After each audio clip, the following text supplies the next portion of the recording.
son called and he is out of the country, or he was out of the country. My special needs son, who was put on meds without my knowing. You might say, why didn't you take legal action? Why not this? Why not that? And it's like, first, you have to be deemed as having enough money or having an actual case that can be proven. And it has to be worth a certain amount of money. And at that time, and not even yet, has the pharmaceutical industry really been taken on. So I really needed to take that call. And he tried to call me early this morning. I noticed somebody was asking me a question in the last live of why?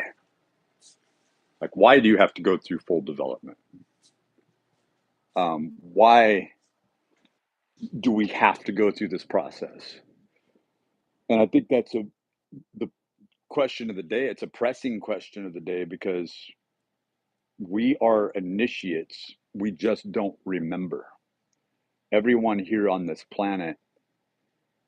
So you think that free will is you sitting there or laying there and being inert. And I still spend a lot of time inert. That's why I have to force myself to move. But I'm never inert. I'm never, what Michael Segru talked about was, God,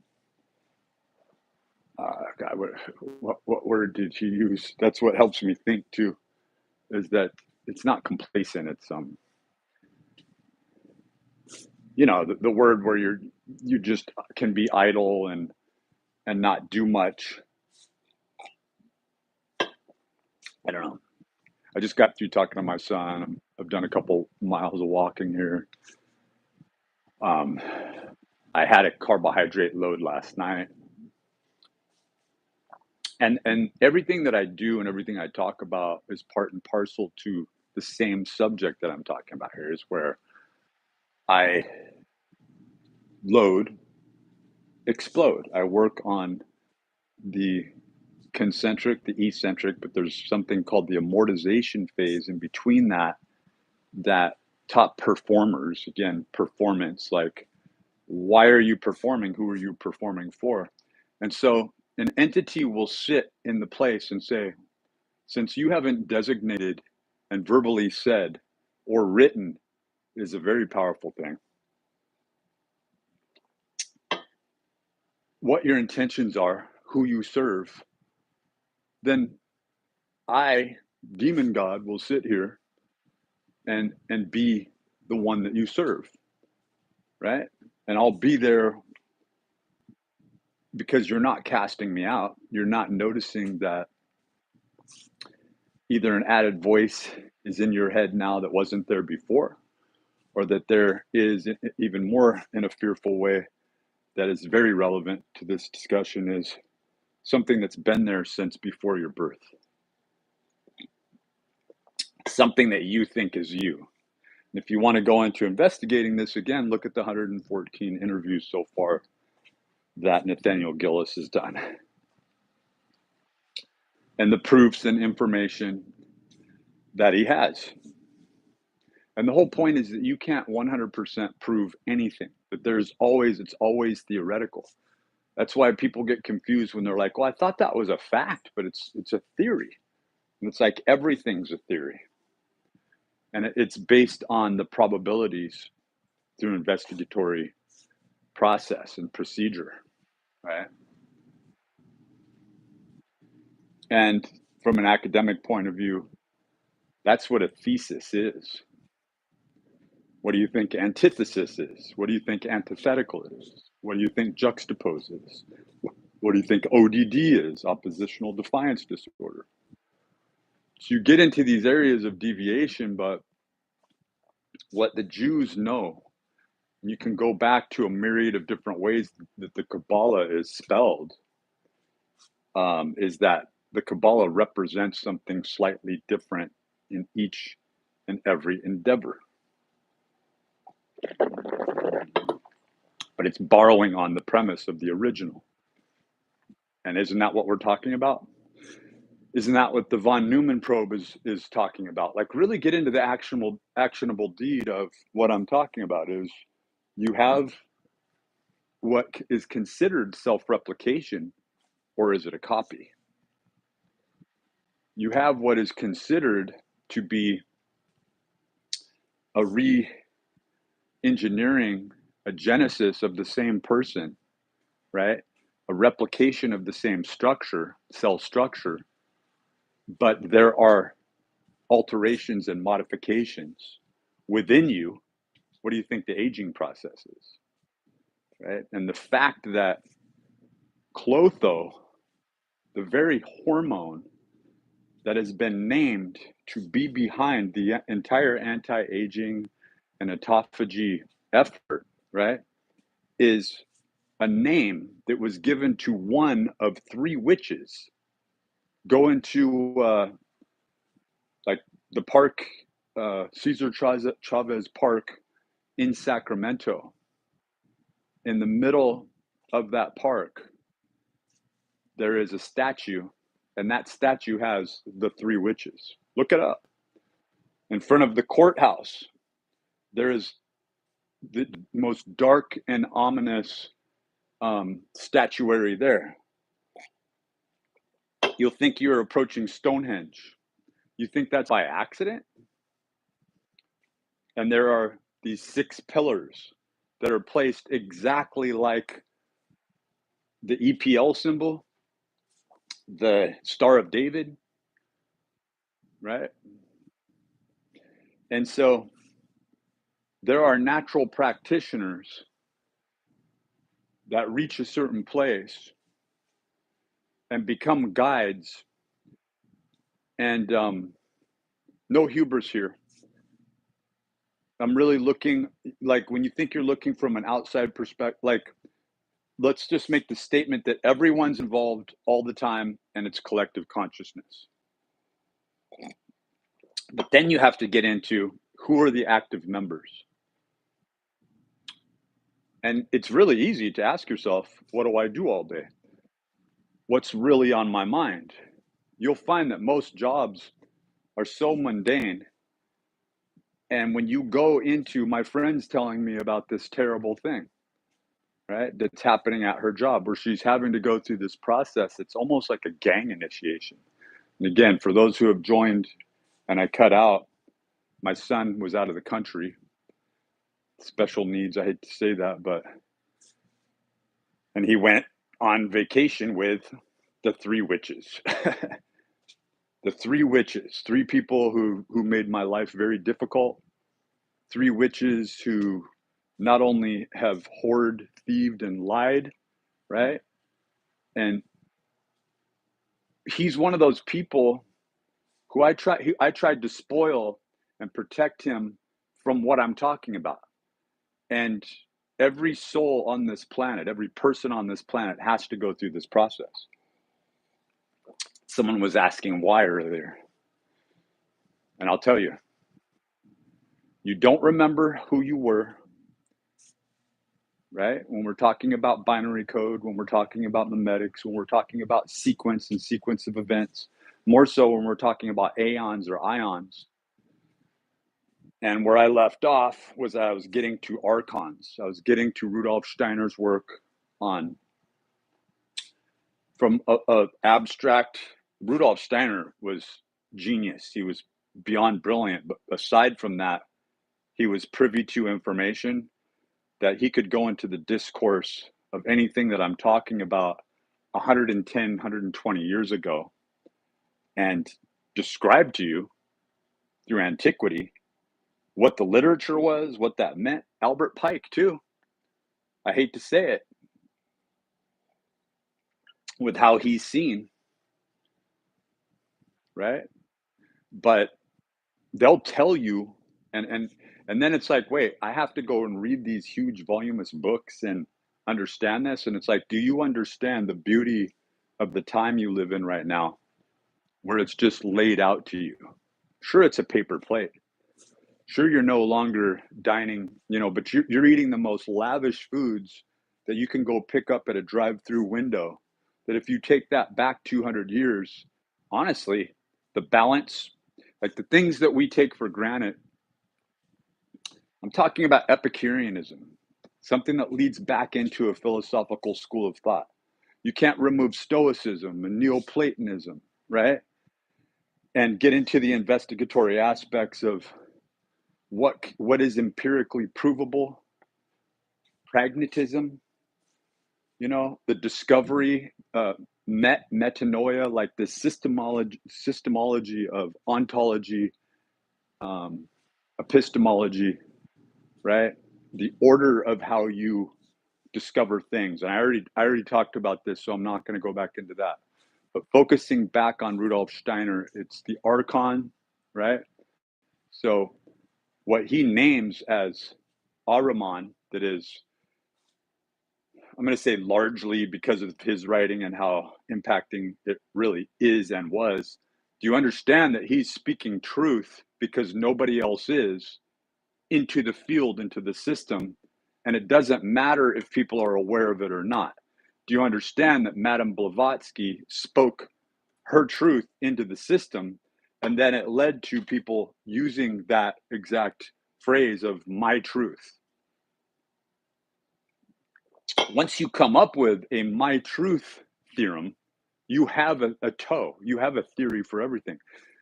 Everyone does. And then you are you're weighing that theory, that toe, against the guise of what exists prevalent in the field around you all the time. You follow? So the number has been met, the development is there. You think that you are an individual going along this path. In dreams, you might be a bird. In dreams, reoccurring. In dreams, you might be walking down a rocky pathway, a road that leads up a little hill, and people talk about the same things. They think the same things at the same time. 11:11, 4:44, bullshit, 3:33, and you start to see this synchronic junction point or meeting place, but it's a reminder of your own development through the process, right? And so what I believe is that you will meet a certain mimetic fulfillment, right? That old adage is of like, meet me halfway, that you don't have to go through the entire arduous process of figuring all of this out for yourself. Like most people, their answer would be, I have a day job. How the fuck am I supposed to do all this while I work a job, right? While I'm going through the practical application of my daily ritual. I'm stuck in it. I'm stuck in this feudalistic tennis match between feudalism and capitalism, between socialism and communism, right? Between thinking of myself as the plebeian, right, or the proletariat, and then having these aspersions of this cosmic self, and we get angry and we say, there is no cosmic self. That's it. I put my foot down. I'm not following this bullshit anymore. And then it never leaves. It's like the stranger at the door. It's like the unwelcome family member that shows up. And it's like, what am I supposed to learn from this? Am I supposed to invite it in? Right?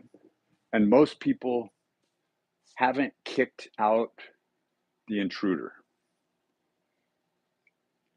And this is when you're entered in. It's like, do you really feel that you're being infringed upon? Of course you do. We all are. Do you really think it's personal? It is personal. Do you really feel that this is not working toward your development, or it's forcing you into a development, or it's pushing buttons and creating those buttons to push where you're not even insecure about this? Some other entity, some other intelligence is infusing this within you, creating insecurities that aren't inherent to your personality at all. And it's like, do you see the war? Do you understand now? The war of the soul is localized. You're you. You really know you're you, right? Now you have to fight for that. Now you have to take that beyond a notion and with command, make the statement with all authority, right? That number one, and you need to, you can use biblical words, but it's about the intent and the meaning behind it. You have to fucking kick out the entity. You have to go, you have to, in a sense, and probably not just in a sense, earn the sword of truth, right? You literally have to go through the action. Why do you think that your imagination is being attacked? Why do you think that movies make us feel like so cliche and ridiculous that this war is taking place and that my imagination is the key and that me imagining myself is, and it's like, no, that's escapism. Get down to the feeling of who you like. Yes, you have to meditate. Meditation can be done. I used to meditate when I was a porter valet and I was running probably 10 miles a night for cars. And I'd been doing it for so many years that after like the fourth or fifth year, probably into the third year, I was micro sleeping while I was running. You get to a point where no matter what you're doing, there is a leveling out. It's beyond homeostasis and it's beyond like zone training. It's when you are pushed to such extremes, again, through development.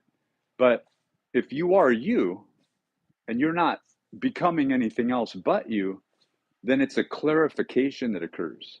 And that happens when you know that you are, congratulations, you're good. And it's when you've exhausted all bad. In other words, there is there is an evil that can be felt. There is an evil that can be seen. There is an entity behind all evil. The entity has a name, right? And depending on where you are from, you'll say the name. And it gets into such concepts that again we get lost because it's like, are we talking about the princes of hell? And it's like, yeah, why not? Because a lot of people have thought about this where the only thing they had available to them at the time and the place that they were in was that's what religions are. That's what Greco-Roman beliefs in the competition with that, but Mercury was undeniable, right? So you can go back and say, well, that was because of the archaic aspect that they didn't have the ability to navigate about the world. They didn't understand. They understood a fuck of a lot more. What do you think the Zoroastrians were and the Magi? Like the conviction they had went beyond belief. And the experiences that they had and the intimacy that they had were beyond miraculous, to the point where you look at Indian tribal culture and they believed in this, they had faith in this so much that there was not only, and you can debate this again, this is something that's not provable. Don't you see that that's the beauty of it? But like the last video that Kurt Jamungal put up, or the last video excerpt, because it was like a 10-minute deal between him and Jesse Michaels, was that he says, after all these interviews, he says, scientists haven't proven God yet, or paraphrasing something to that quality, yet. Because I'm going to say, just like Chris Langdon, the guy with over 200 IQ that he interviewed, his universal model, the CTEMU, which is really fascinating to hear him talk about it. But then you realize it's like, well, the only thing definably that where a 200 IQ goes into investigatory process or through investigatory process and really is able to lay this out is looking at extreme details, but more or less, like, it's amazing. He's describing his relationship with God and what God is, but in a sense of, let's not remove rationalism. Like, let's use a rationalistic argument for this. In fact, let's prove mathematics and really where mathematics takes leave, right? And I've always tried to bring up the point, like, what the fuck do you think the decimal system is? When you get real close and you look at fractionation, right? And you start to look at what the decimal system is, that's a black orb from carbon right there. Am I wrong? Now it's synthetic carbon.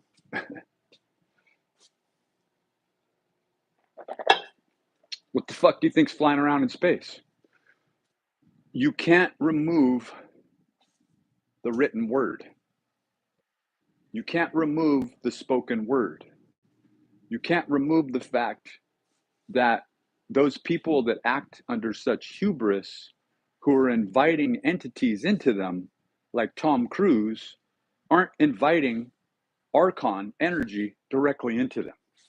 You can't take leave from, in other words, okay, I'm going to study Rudolf Steiner. Don't you understand? Take the Rudolf Steiner stuff away. Look at every religion in the world. It's the same fucking shit. Let's get down to brass tacks of principles. So that's why it's esoteric principles of light, and specifically light, because when you look at electromagnetism, when you look at plasma fields, when you look at primer field energy, when you look at thermodynamics, right, there's something more. It's all inferring the gateway. You are the gateway. That's the whole point of this. And that when you realize that you are the gateway and that your words have power, and once you start to pronounce, like, first you have to kick out all negative energy. And it's like, what is negative? It's like, what works against you? What sabotages you? And there are agents in your family. There are agents at work. There are people who are, and again, get into Avatar. You know, do you know that James Cameron wrote the foreword to the Jesus Family Tomb? Did you ever read that? Well, these books would suddenly come to me, just like young Sadi and the Zoroaster, when I was venturing out, wondering, why the fuck can't I go back to work? And then I'm trying to, but I'm already an inward apprentice or an inward initiate. You can't, once you are initiated, once you're starting this process, once you even try to investigate what a toe is, why are you doing that? You think that you can put on the scientific moniker and say, I'm a scientist today, but when I get home, I'm having a big glass of red wine and a pizza bagel, kicking my feet up in my nice house, right? And I do what I can. I do what I can.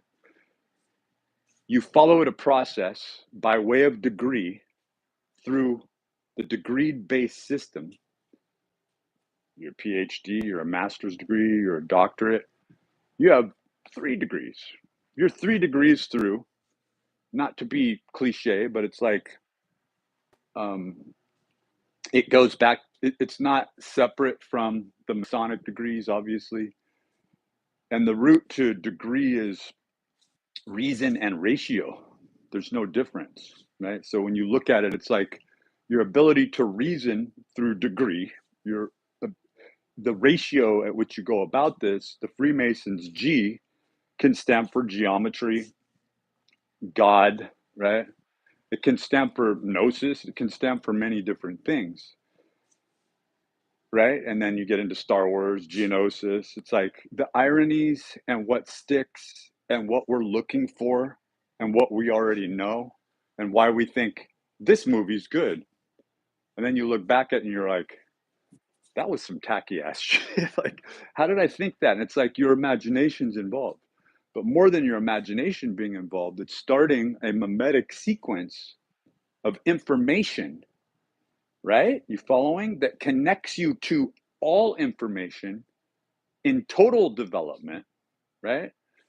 Yeah, we could get into multiverse theory and all this other stuff, but let's stay localized enough to where we are looking at the phenomenon as identity and authentication of what is, that you are looking, everything that you do is looking to authenticate yourself. And the best way to look at this is to look at it, in my opinion, this sounds like a total regression or, deviation, but you get into blockchain, you see the wallet addresses, you see the unique number ID, but then you see the transfer of this, and there's an echo back. It says, as the transfer is completing, many times this happens. What do you think the validator nodes are? There's a constant validation of read the number, right? It's happening really fast. And what quantum computing does with blotch spheres is it takes all these probabilities together, right? And it's not merely looking at just one number code. It's also looking at the probability of the time, the place, the sequence of events. From an abstract point of view, it's able to see through this spherical multi-layered level, right? That's no different than the way that subparticles are behaving, right? That there's this transitory notion that when we name things up, down, right, left, charm, strange, or top, bottom, charm, strange, you start to see, and my whole point of saying right, left is that they really are just right, left prompts. Zeros and ones are just right, left prompts. Like once you're spinning through the procession of space, that's when you, in order to calibrate where you are, is from a pure center, from where I began, now I'm at the top. And if I'm at the top, but I'm always in the same place, then I need to kind of remember where the bottom is. And so, in other words, we're always validating where we are proximally from a time-space signature. Well, that's all a validator node is. In fact, when you get into proof of work, proof of stake, right? It gets into, okay, the fact that this was in your possession, even though it's digitized, even though it's transitory, who you are and your code. Do you understand what I'm talking about? Gematria is being done by the fucking computer system. The numerology is being done by the computer system. You have to be reduced as an individual into the number from the letter that you're, right? So to prove this, all you got to do is go watch the Sean Ryan show's interview with Carson, Billy Carson, because he talks about this. And I've heard this mentioned, I think, before, but it might have been by him, actually. And it's the fact that this scientist was able to put his entire book into a binary system and infuse it in a molecular scale, where at first he made one copy, copied it back over, retranslated it, right, back in from numbers to letters, and it perfectly copied. Then he did this something like 1 billion times or 8 billion times, and the accuracy was the same. So what do you think codified networking systems are? So this takes you off in, like, this is where you and me, okay, we held hands this far. I'm talking about concepts that you've already thought about or been on the fringe of, right? Or maybe not. And now you're going to walk away either saying, that's validation. Everything's fucking technology. I'm out later. And then you go out into the world with fascination. You're looking at your cell phone and you're going, yeah, right on, blue sky. I see the war. Hi, Brian. Hi, blue sky. I'm sorry I don't look at the comments too much. I should. I really want to get interactive with this, but you see the apprehension. because you have to be able to state your cause without making a claim. And you're making an abstract claim through the causality of what the fuck's going on, right? So what the fuck is going on? And it is a war. It is a war for you. Do you understand what we're talking about now? So if you are being personally hacked and broken into, right? If you're not the same person as you stood fast in your truth, let's say, right? In development, knowing this is who I am, this is what I am, these are my likes. No, we're going to strip all that away. That's what this demonic entity, let's say, the molters. That's why Nathaniel Gillis removes the, you know, he's not antithetical. He's looking at it like, are you good or are you evil? And you know, let's not forget that people have good experiences, like they have pleasant experiences. But those pleasant experiences are used in such a way also to say, you know, life after death experience. I see my grandma and we're in a field and everything's great. And it's like, and it's saying to you, are you coy? Are you really going to buy this shit? And then it's like, then you're going to believe this. Like, I'll buy that for $1, right? What was that from? The Time Bandits? Again, you can't escape it because everything that you see, everything around you, when you think you can go into, I'm going to call it like the boutique comfort zone where everything is so feminized, right? And by the way, like femininity is something that the woman as a man, like just like we have nipples, there's an uncomfortable aspect of the clitoris, there's an uncomfortable aspect to testosterone and estrogen if you don't just want to get into outcomes of what, you know, the supportive hormones produce. But the fact that Billy Carson also gets into the binary code sequence meeting the cymatics. This is something that I've been writing about for 10 years. I realized there has to be an outside agent.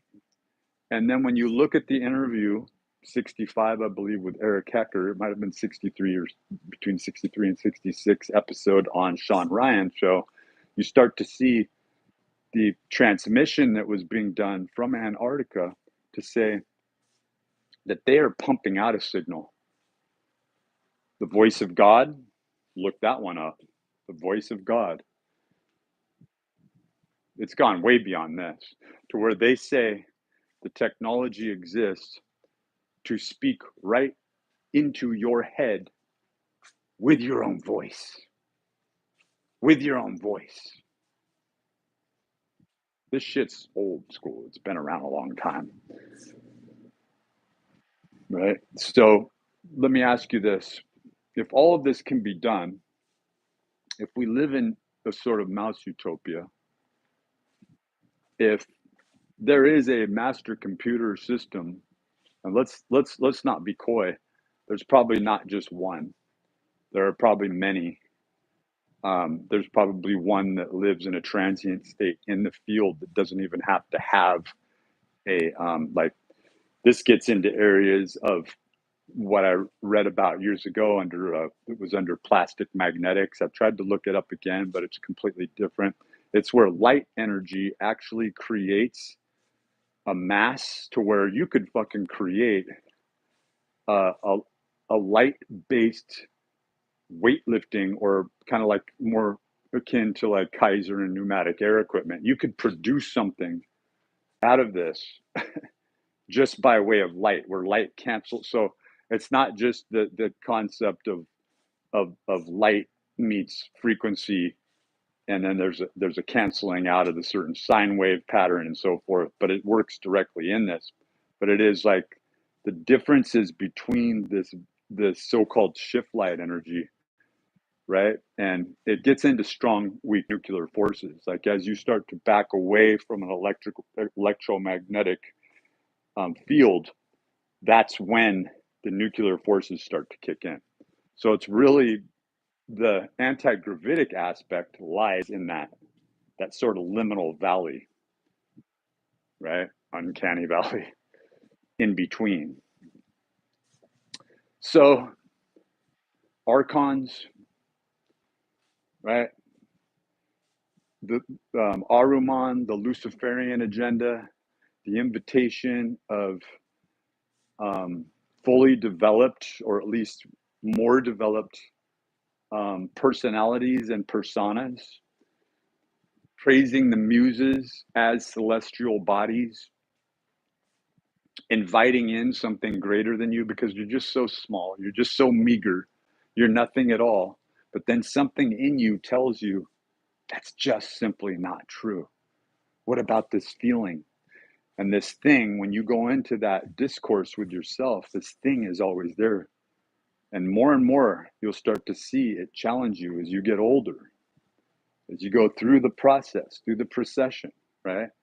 To where now you are inside a suit that knows its age. There's an expiry, there's a time-stamped signature placed upon you where it'll leave you alone for a while because you're simply not a threat. So how is it that we are a threat at all? And the answer is in our development. Because if you can see that the codified system of everything, right, once it is in full development, it is a thing. It is a unique identity. It has a macro persona, personality, and perspective. Once you challenge this and you exist really outside of this, that you are an oddball, right? That you are not meeting in this time, this place, in this space in time, within this blotch sphere. And all spheres, they try to lie. Yeah, they try to lie to you. They lie. They don't try to lie to you. They lie to you. They lie to you. They tell you you're somebody else. They make you believe it, and they understand the binary code sequence of the lie, of the deviation point, is a real good way to think of it. Again, it's like cryptocurrency. It's like a fork. Like they're literally putting a tangent fork off of your personality and then making it so now you think that you can go jerk off for 2 hours and watch porn. The idea never came into your mind. Why is it a sin? You can either stay very surface about this or realize you're doing thelemic magic. You're doing something like, do you admit that other people have played with themselves and thought about vile things? Of course you do. Do you believe that 2,000 years ago people were doing this? Of course you do. Do you believe that possibly on other planets people were doing that, or things or entities? I don't know. Like I'm pretty immature. I start to think about not South Park, but some other.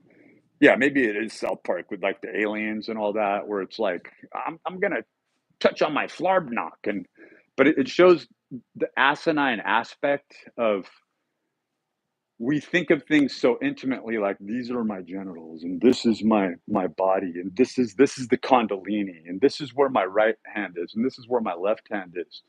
And then you get into the super freaky aspects that we're talking about when you go into microbiology and you see that those things that you think are steady state and concurrent, on a quantum physics scale, shit gets really freaky. It's like, no, that's not really the way it works. And right isn't necessarily right, and left isn't necessarily left. And it no longer has to follow the confines of the constituents of time space as to be a right-based universal model or a left-based universal model, you know? And so my whole point of that, so that it's not just a deviation, is, do you think that you go into that fork and you're still able to just go on in a linear way and still be you. You can't be you anymore. Don't you understand? You've put, and so that's what biblical Genesis is about. You have put your toe into, like, for you to, like, Eve, in a very crude, rudimentary way, just taking like the King James, it's like Eve tasted of the apple. She was curious out of her curiosity, but the curiosity was inspired by the snake, the serpent. But the snake and the serpent existed as much in her with her DNA that looks like a snake and a serpent as much as it did from the outside. In other words, it's just like SETI. There's a radio signal sent out into the deepness of space, right? And we're respecting the laws of time and space and dimension. And it's like, well, let's think about this. How old is SETI? How long have they known the fact that you bend this fucking sheet of paper and you can transcend time and space? Longer? What the fuck? Why did all the money go into SETI? I want my goddamn money back, right? Huh? Like, you're playing this, guys. You're playing us. And even more so, that's what I think pisses everyone off about Stephen Greer. Am I wrong here about why most people contend that he is a glowy, right? Because he is. He's saying the government doesn't know. The government's not aware. Like the Black Prot, and it's like, maybe not the government of elected officials today.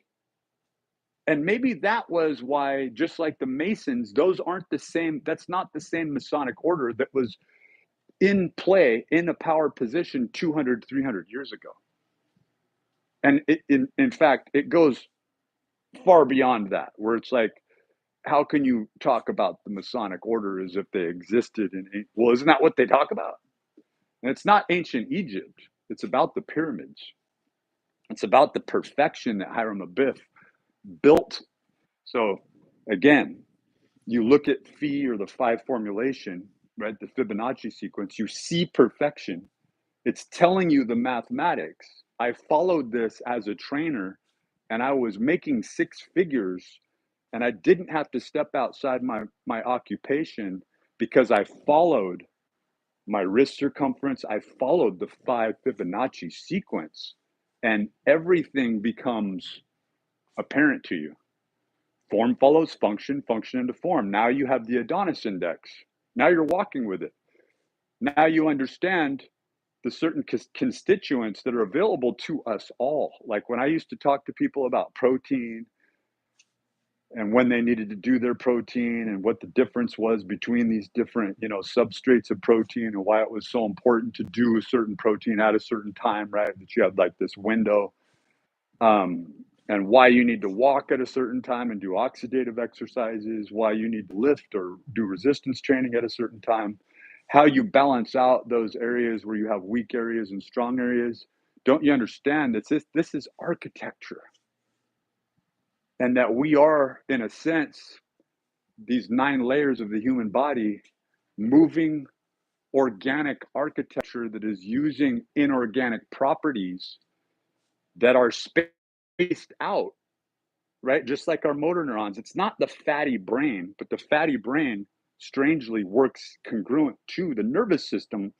But the fat in your head, your brain, not 3 pounds of power, 3.5 pounds of power packed fatty globulous information as it's assumed, is really just a place where motor neurons can be separated, right? At a certain proximal distance from the other, right? And that when we epigenetically take on this new information, when we use our will, when we use free will, we can transcend and become something else. And that is evident in Maslow's hierarchy of needs, where he added in transcendence as that top level of the pyramid. It's validated through sociology. It's validated through microbiology. It's validated through psychology. Like, everybody, I'm sure at some point, especially with the government, would have liked to throw the elephant in the room out, Carl Jung, and say, those things never happened, right? Just like they would love to I got to get a little bit more water. But spooky action at a distance. Yeah. I like that. Spooky action at a distance. It's spooky as hell because you're not observing it as a self. You're in it. You're driving the ancient Shemuel or the Shem, the machine. You are the Merkaba. You are the Merkaba. These spheres are spinning around you, and you are. I'm telling you, you're supposed to come to this truth on your own, but with YouTube, this could be seen halfway around the world, and it could be seen under the discourse of many different people's communication command, like capabilities of being able to express on certain levels, to the point where it's like, click, I understand. And don't you understand that is, and I know you get this, that it's spooky. The spooky aspect is that we're here now and that the information is being delivered and it's available to us so that we can go become part of this quickening, as Art Bell used to call it on Coast to Coast. And the fact that there's no time. Like, it's condensing time, reason, matter, Maya, mantra, right? It's condensing the experience so that you, as it, you are developed, is like the spooky aspect also is when you look at the cybernetic aspect, the communication, the mass communication, the control behind that both the left and the right paradigm are you're being forced into full development just by using the phone, just by using the computer, and just being privy to the information. And even more so, an informational exchange. Even though I'm running my mouth and it seems like I'm just spouting out ideas, that it's based heavily on. So when you get into sync with me, it becomes a cult type measure. And that's why people getting together. You see that? That's why people getting together is extremely dangerous. Not only to the government, but the pervading, like, how many different names can you have? You have Ahriman, you have Lucifer, but Rudolf Steiner does some really good research on separating this and showing how these different evils, right? One can posture itself as the grand architect of the universe, the guiding light. But which universe is that? You follow? So you've got, once you break off from the left-hand path paradigm and you're no longer seeking man money, you're no longer seeking titleship, and those are all bullshit and you know it. You're no longer following the polemics and going through the militaristic system, right, of the military government that's going to force you into ordis, and you're no longer being manipulated by the punctilio and ductilio militaristic aspects of this is how much your shoes have to be shined. I just watched that movie Fury last night, 2014, with Brad Pitt, Shia LaBeouf, or LaBeouf, I never know how to pronounce his name. Damn good acting, but again, it seems like Brad Pitt, Johnny Depp, Keanu Reeves, Tom Cruise, that sort of, you couldn't call it a brat pack, but in a sense it is. That these thespians that invited muses into them, let's not forget Nicolas Cage, right? Same time, same era. Then you can't forget the females that are involved too, like Winona Ryder and many others. But she's hung in there. And getting back into the aspersions where, you see Stranger Things, you see Murder at the End of the World, right? you see, and I love the way Murder at the End of the World just kind of left it there. Like, instead of getting too spooky and investigatory and leaving this, like, it's like, yeah, there's a clandestine organization. The perpetrator is still at foot. He's too big to take down. He's too connected to touch. But we took a chip away at him, right? And got away. We got away with our lives. And that harkens back to the narcissist. I'm going to wash my hands. It harkens back to the malignant narcissist that is in your life out there. I don't even know you, but I know you. We live under the same binary code information. We live under the same affliction.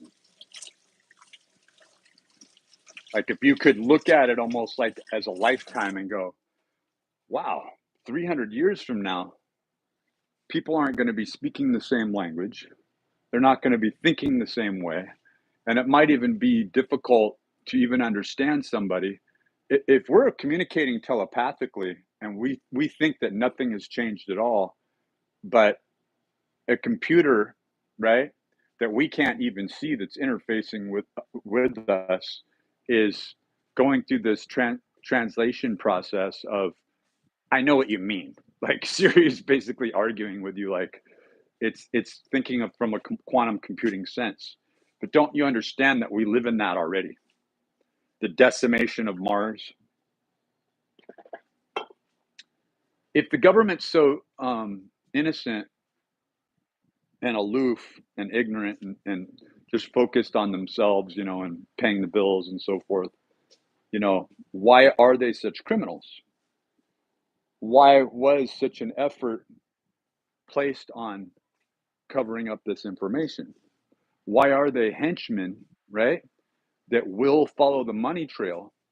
And they may only do it once or twice in their entire lives, as to say, when the time comes, you will be jobless, like the World Economic Forum, Klaus Schwab and all that stuff, where when we get a message and we give it to you, you don't fucking snap to and do exactly what we're telling you to do, you'll be out of a job, you'll be disgraced. And,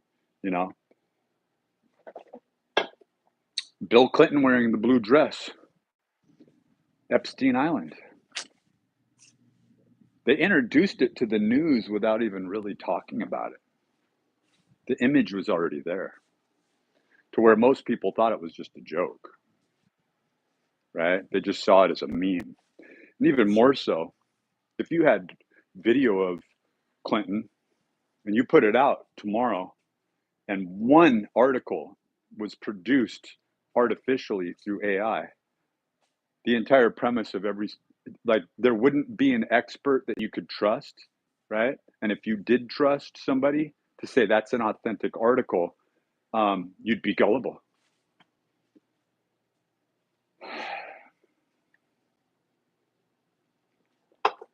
So you get into the fact of, where do we go from here? Where do we go from here? And I come back to exactly what I'm doing right now, is that wherever you are, you have to keep moving. The matriculation is with yourself. All these arms, all these wings of selfhood, and how amazing the self is. And you can't abstract the one self from a Hindu philosophical standpoint, right? Or with Judaism, they look at the tree of life, and the fact that you can look at that as a diagram to blockchain or the blotch sphere system. But you're going to see, you have Yod and Yod and all that stuff. When you see that there seems to be a pentagram deviation at the bottom of said symbol or number system. In other words, there's a deviation from the whole concept of that we see running concurrent even with quarks themselves. When you see the 6 on display and then you see that there's a theoretical center, and you start to look at the Star of David, what a water molecule looks like under a microscope, right? Everything, like everything works that way. Getting into non-Euclidean spherical mathematics, Metatron's cube. When you get into the perfection of how principles work, there needs be no alteration, but then you see it blatantly right there. And then you hear terms like anti-Semitic. You see it happening in the movie industry. Like if you want to get into stuff like Jordan Maxwell, Russell Pine, and looking at Hollywood, right? Black's Law Dictionary, right? Babylon, and the magic, the dark magic that was going on there. The Kabbalah, Madonna. Like you can keep following this trail through information and investigation and see that if you work as an agent, they're going to come, and this happened to me, but I don't even want to get personal with things because there's not even a need to. I'm going to say that you will come face to face with an offer. The organization won't hide itself.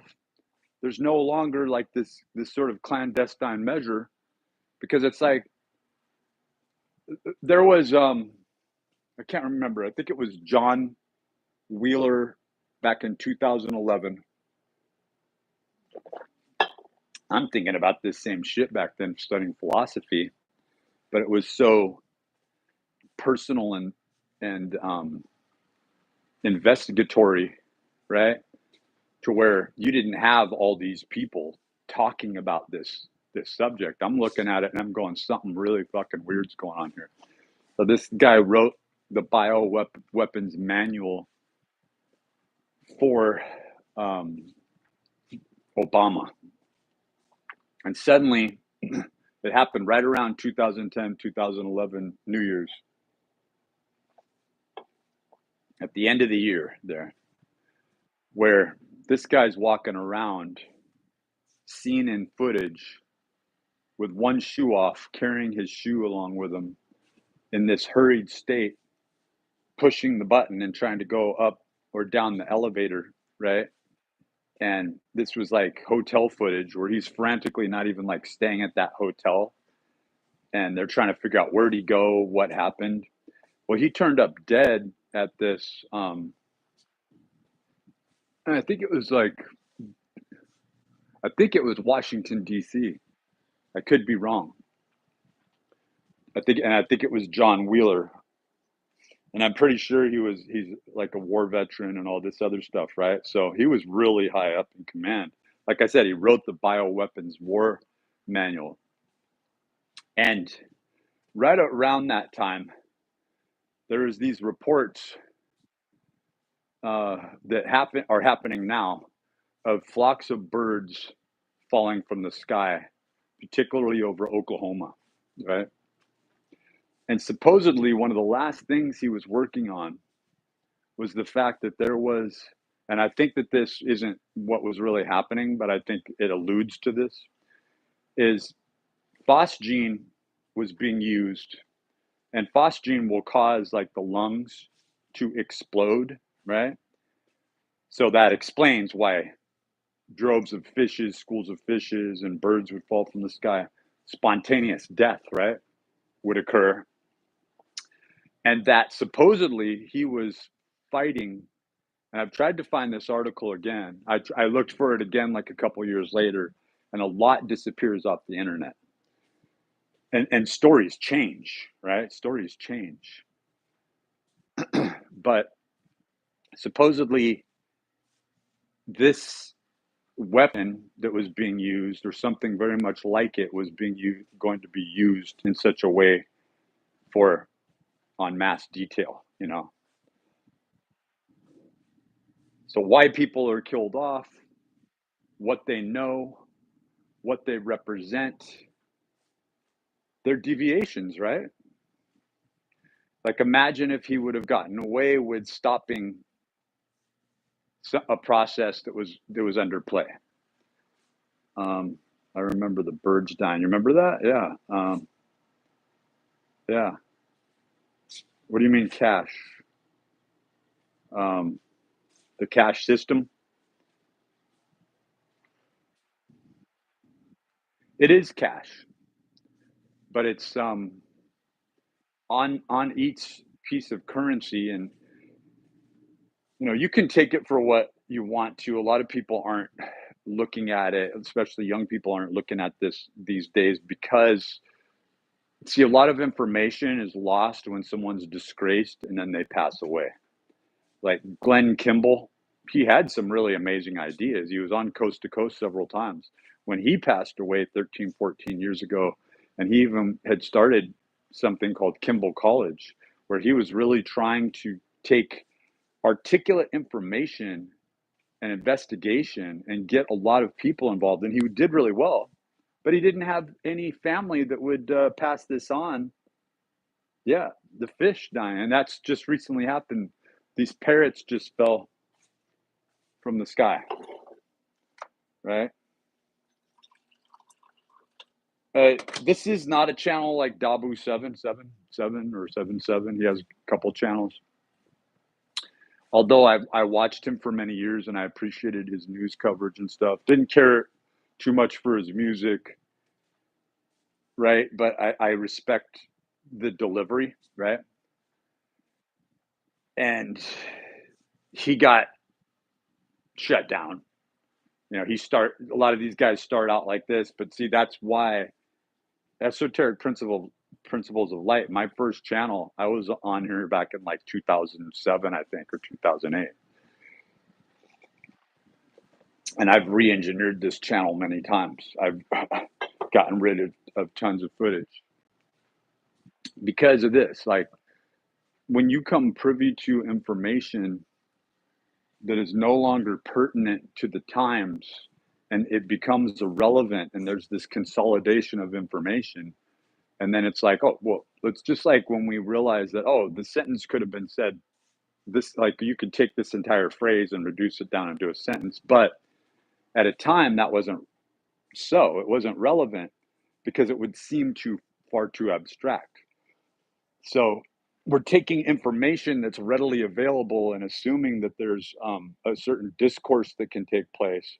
But that is because there is a trickle down with science. There's a trickle down with scientific application to where it becomes commonplace for us to use certain terms and that everybody universally sort of knows certain concepts, ideas, but we have to be careful of ideology, right? We have to be careful that we're not using certain things that lead us back into demagoguery and that we can be further manipulated. So we're very careful creatures, right?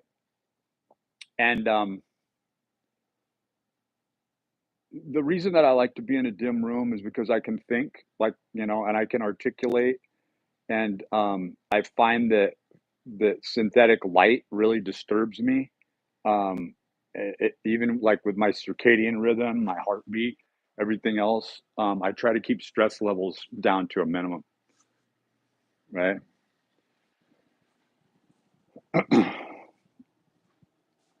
So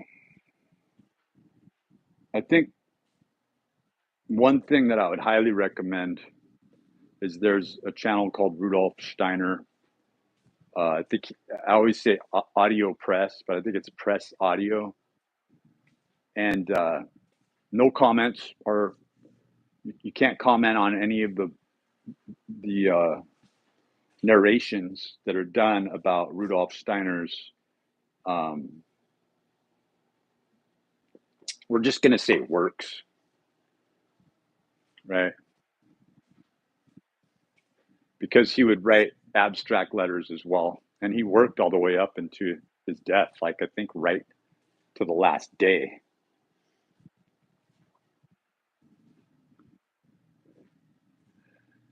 And Jordan Maxwell, like when they use the term pioneer with Jordan Maxwell, aka Jordan Maxwell, Russell Pine, it doesn't mean that everything that he said was true. What it means is at the time when there was no better information, he came out with, and I wouldn't even put David Icke in the same category. You'll play a tennis match with yourself concerning David Icke, and it's just a feeling of whether or not this person is representing something good or if they're just trying to, like, I always had the feeling the guy's just trying to pay his bills and sell books. But that's kind of how some people think. And so if you're lost to capitalism, right, you've already been corrupted in a sense, right? I remember Jesse Ventura, there was this interview where Jesse Ventura tore the living shit out of him verbally, where he was like, I'm going to fuck you up. A man with a lot of hubris, right? But I think that it sets off a psycho drive in certain people where it's like, you're compartmentalizing, you're traditionalizing, you're hiding behind something, or you're stealing information, and I see it. And there's a challenge that males, it's not a male thing either.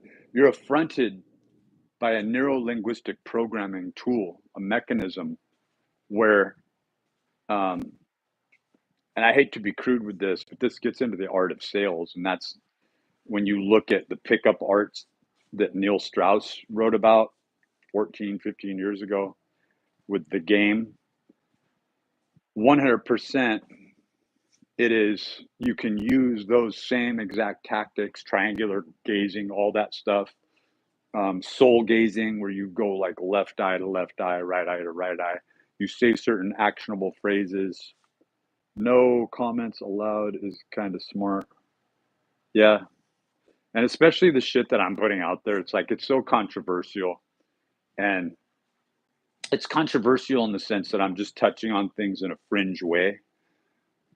Like, I've gotten into the universe of studying these things. I'm not saying everything that I talk about I've gone into a lot of detail, but most of them I have. Yeah, like I still have a playlist on this channel of Rudolf Steiner, and I've watched and absorbed as much of that information as I can, and it leaves you with an abstracted feeling of not only validation but also,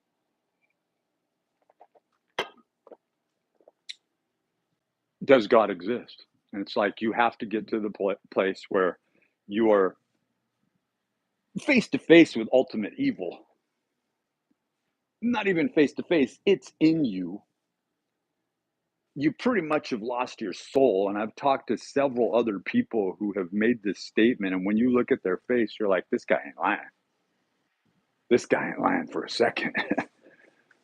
And it's like, while science is playing with the facts of, you know, you as a commonplace plebeian proletariat, you know, you don't understand, like, when you're using soul as a reference, what are you even talking about, right?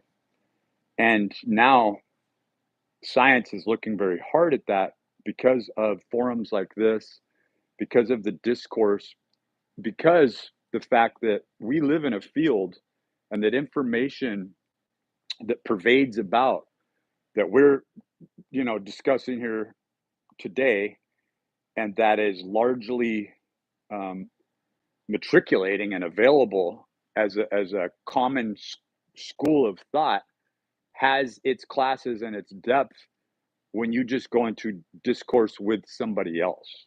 So when you go into the pragmatism um, and the conjecture with someone at a coffee shop or someone that you meet, and there's like this feeling, right? But you have to be careful because it's like the voice and the feeling that you would swear is yourself, that you used to think is just a synchronicity, is in fact most likely a control mechanism to get you to deviate from the path of who you are. Now Jesse is more genuine. Yeah.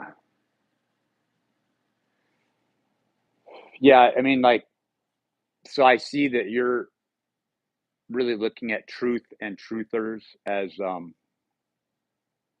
and it's like, yeah, like the truth is the truth.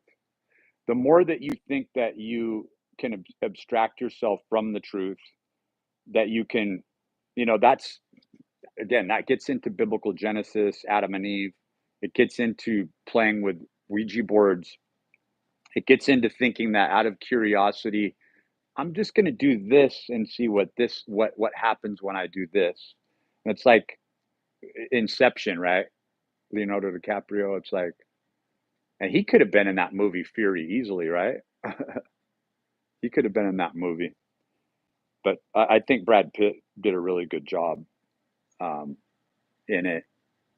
I'm not I'm not like a fan or not a fan. In fact, I'm not really a fan of any mainstream.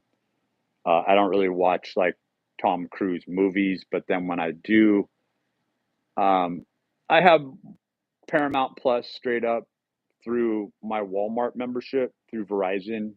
I love using Walmart, and I thought, why not try to get Paramount Plus?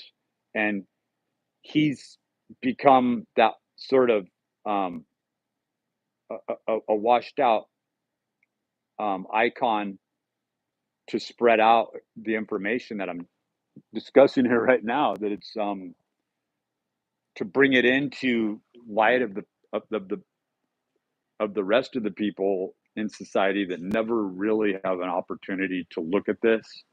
I'm gonna tell you, I did rideshare for a long time, and you would be surprised who is privy to and just thinking this information on their own. That when we're talking about information pervading throughout the field, everything that's around us, right? And that when a person has a thought halfway around the world, and I played with this about 13, 14 years ago, met someone on Facebook, and we were doing these kind of mental mind operations. We had just met, we were interested in the same types of things. There was a curiosity, and there was some uncanny information. So, and it's instant. So that really gets back into the whole study of ufology, the illusions that Stephen Greer comes up with. But absolutely, you're being seen. It's like Lord of the Rings. You're putting that ring on, and you're seen by forces, by everything and everyone. You know.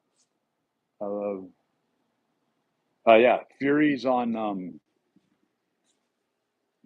Max or Netflix. I think it's. Let's see. I think it's on Max. I think it's on Netflix. I don't know the difference. I know Hulu's got a lot of good things, and I love Rick and Morty. Um, I have two kids that turned me on to a lot of music that was more contemporary 15 years ago. So it's like, in a way, there's a real immature side of me that's like I see the relevancy of the millennial generation more than I do even the X generation, right? I'm not, and it might seem like a real immature, but I also saw boomers as being, and I'm talking about the boomers that were placing themselves as authoritarians. I saw them and what they represented. You know, their parents were like the Hemingway heroes, right?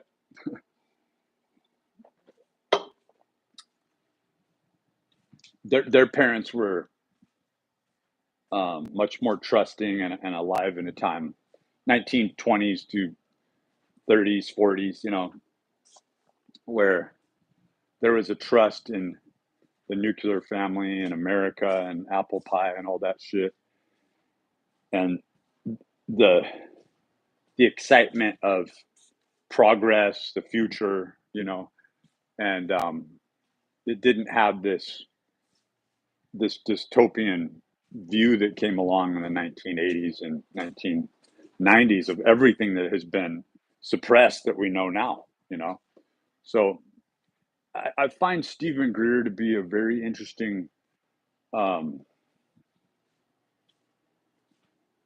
like, people's opinion after, like, I followed Stephen Greer, not followed, like, I believe, like, CE5 and all that stuff. I've always had a very ominous feeling coming from him. I'm not saying that the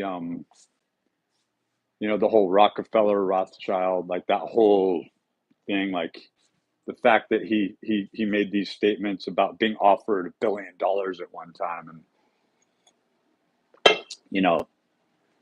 to go ahead and do what he wanted to do, and it's like, then you see that he has been in the back pocket, so to speak, but like there's always this. I don't know if you're familiar with the 1001 Club, but hard to find information about that now. And I believe that was all part and parcel to the whole Julian Assange thing, and that, like, Assange isn't dangerous. He's dangerous because he could deliver information that would throw the timeline off.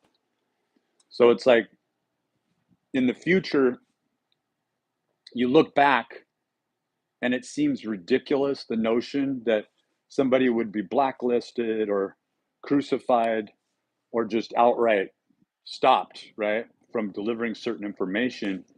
But when you look at it, it's like Paul Revere, right? When you look at it as, what if Paul Revere delivered the letter 10 years later, right? There's a critical timeline, and he got put out of commission. But then he was also made an example of. But you're also going through, just like what Alex Jones went through, is that, you say certain things, you do certain things, and you're stepping into, you're now placing yourself above the process, the Masonic jungle, as I call it, the initiation program. We're going to get in your face and make a damn fool out of you and attack you. The druids, the witches, they're prevalent. It's real. Cannibal's Kitchen's real. Adrenochrome's real. Yeah. Sorry if it spoils your lunch.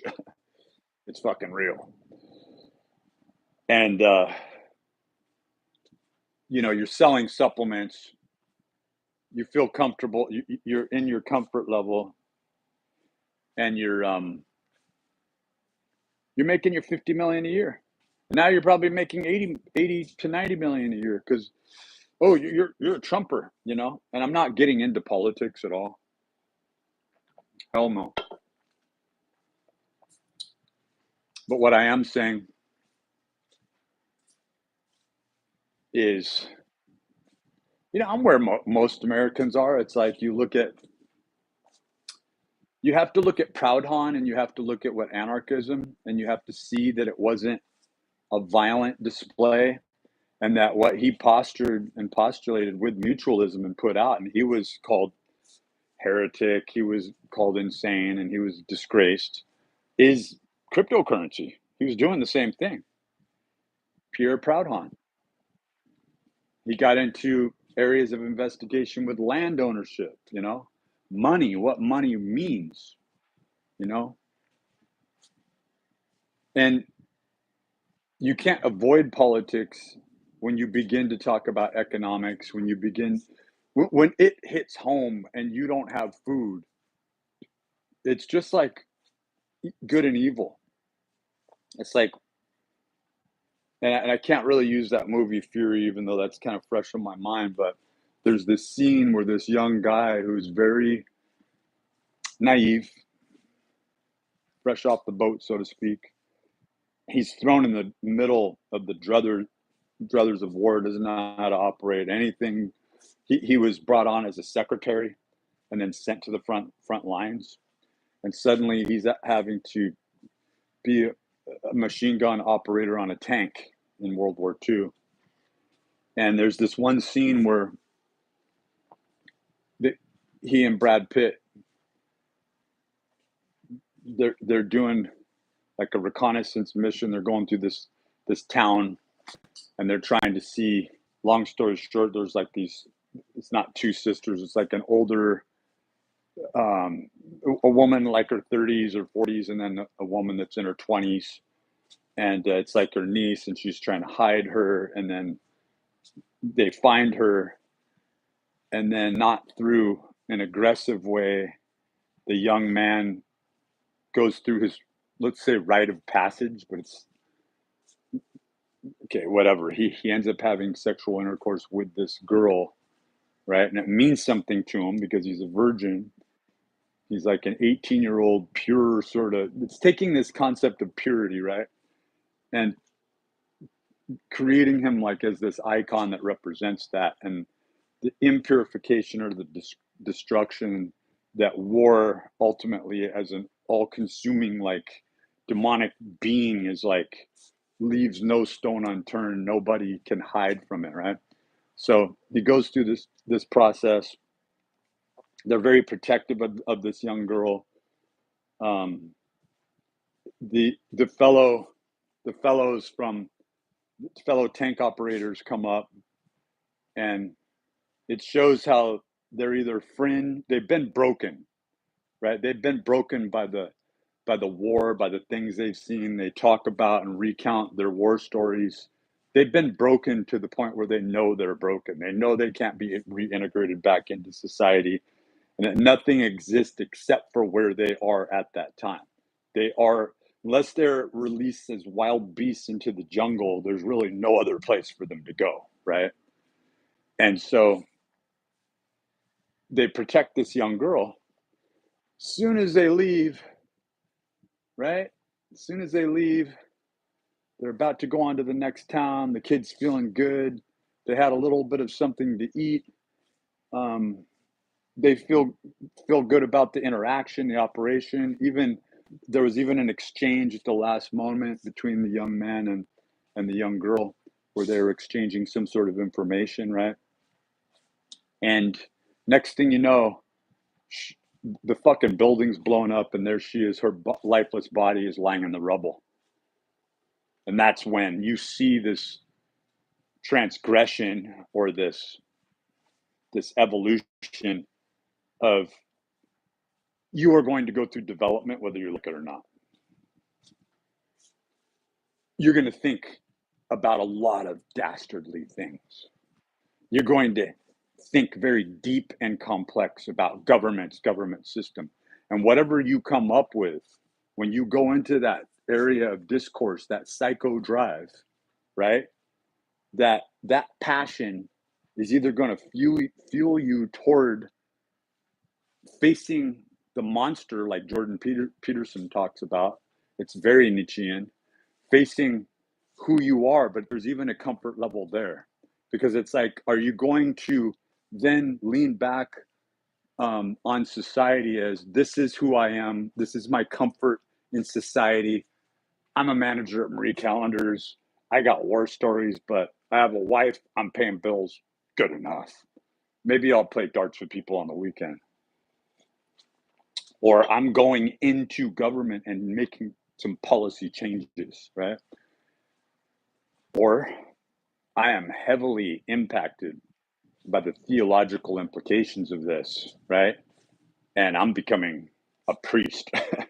Like, I'm going in the other direction, but it's like, it throws you into action and actionable deeds of, now that the metabolism has been awakened, now that the information can't be suppressed, the only way you're going to be able to live is by staying at this tempo, right? That's why I call it psychodrive. It's like, there's this, like, forever, your endocrine system, and I get into this on EPL. I've written about this a lot. I've talked about this.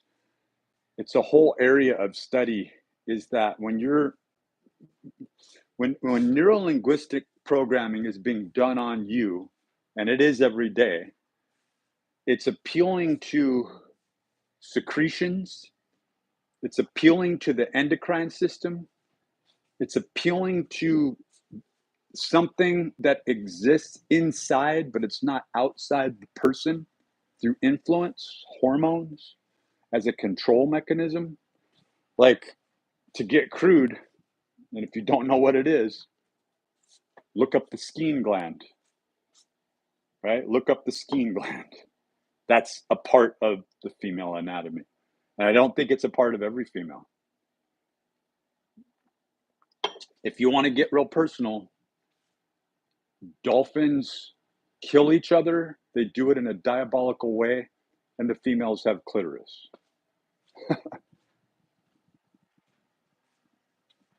So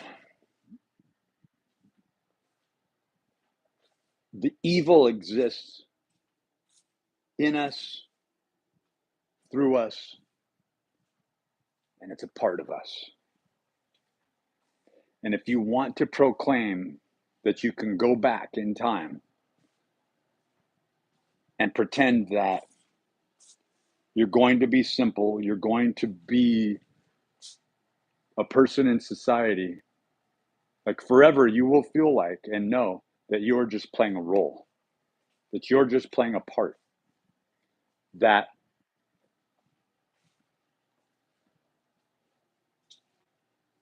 you're the chain of development lies before you, the road is before you, and the next step is there. The next step may be you stepping to the left or stepping to the right. But in the sequence of your development, when you think that you are reaching ultimate evil, you may get to the place where you have exhausted all evil within you, all evil intentions. And what they want to do is take you partially into this, give you a false identity. That's what thelemic magic is all about. That's what Crowleyism is all about. And to say, from a Masonic perspective, you have a name and you are stuck in samsara. We all are, and there's no way out. You have hailed to the default. And what people like John Dee really got and put it into a mathematical sequence of monad is to say that no, once you realize your body is a sin suit and it's been tampered with, right? That society is the mechanism and the representation of just the larger portion of this. And that you look out at the solar system, you look into the galaxy, and you see, I am stuck in carbon, death, and sin, right? You know, nitrogen, hydrogen, sulfur, all the other things that are existing there. But that element that we look at, that we build things with, that's carbon. It's how you make stuff, right? That's why carbon footprint is such a topic. And when you look at it, the soul transcends the evil of the man and the straw man, and that the soul is an entirely removed identity that is aware, that is taken along for the ride. But once you realize that this soul force can be activated, and the Merkaba, like, perfection is not the way, but it is a mechanism of getting away. But if you perfect, and that is your God, that is your final answer, that's your final precipice, you'll come back to the fact that you just look a certain way, like The Rock, Dwayne Johnson. It's like, the guy takes steroids. He represents something, but it's just a play. He's not really that. You see how it's rapidly aging him. You see how steroidogenesis has taken so much out of him, but you also see how he's made this Faustian deal where it's like, I got steaks for days. My life turned out better than it would have. Who the fuck would I have been? We don't know the value of the soul. We don't understand how when man-money systems, powers of control, and societies go under, and they do over and over again through this. Randall Carlson lays it out, right? Göbekli Tepe, Graham Hancock, all these different people are looking at this area of investigation. And, you're going to see the cycles happen over and over again too, that you're bound to the cycle. But if you do something so miraculous where you sacrifice yourself and you give yourself up and you say, this is my false self. This is the track that the false self was on, but this is my soul. That is what they're afraid of. When I say they, it's everything outside of you. It's everything even in you. There is a voice in your head that is your head, and it's working oppositionally to your soul. So on top of that, you have these demonic entities. On top of that, you're under heavy scrutiny and attack. On top of all that, but what's happening? You feel this power culminating in you that can only be identified as a soul, and a soul and expression, and that is the power of the Merkaba to ignite others that are doing the same thing. And only then, in the event, the grand event, can we ever know what like true unity is. Unity, grace, I'm talking about salvation. I'm talking about salvation indeed.